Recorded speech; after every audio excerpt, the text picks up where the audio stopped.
खुदा के वजूद को रियाजी के जरिए साबित किया जा सकता है। दुनिया के ज़हीन तरीन शख्स ने ये दावा कर दिया। दुनिया के सबसे ज़्यादा IQ रखने वाले शख्स ने खुदा के वजूद से मुतालिक अपने अकायद का इजहार करते हुए दावा किया कि वो रियाजी की मदद से खुदा के वजूद को साबित कर सकते हैं। जनूबी कोरिया के साइंसदान यंग होन किम ने कहा है कि खुदा 100% हकीकत है और इसे 3 सादा रियाजियाती हकायक को सामने रखते हुए साबित किया जा सकता है। पहला असूल, लकीर पहले नुक्ते के बगैर शुरू नहीं हो सकती।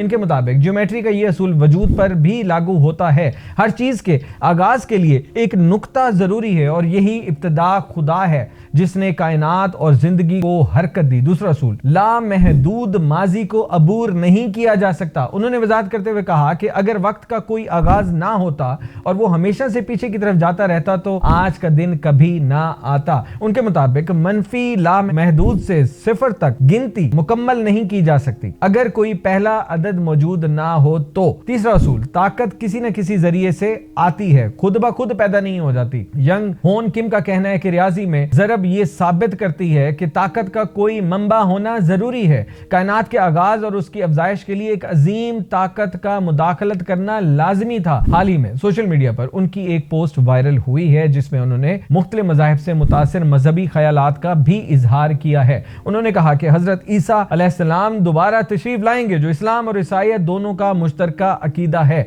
वाज़ेह है कि 36 साल यंग होन किम का IQ 276 बताया जाता है जो दुनिया में अब तक रिकॉर्ड किया गया सबसे ज्यादा IQ है। 140 से ज्यादा IQ को जीनियस समझा जाता है जबकि स्टीफन हॉकिंग और एल्बर्ट आइंस्टाइन जैसे अजीम साइंसदानों का IQ तकरीबन 160 था और इनका 276 कहा जा रहा है। याद रहे कि यंग होन किम एक AI रिसर्चर हैं और मजहबियात में भी गहरी दिलचस्पी रखते हैं। इन्होंने सियोल की यूनसी यूनिवर्सिटी से थियोलॉजी की डिग्री भी हासिल कर रखी है।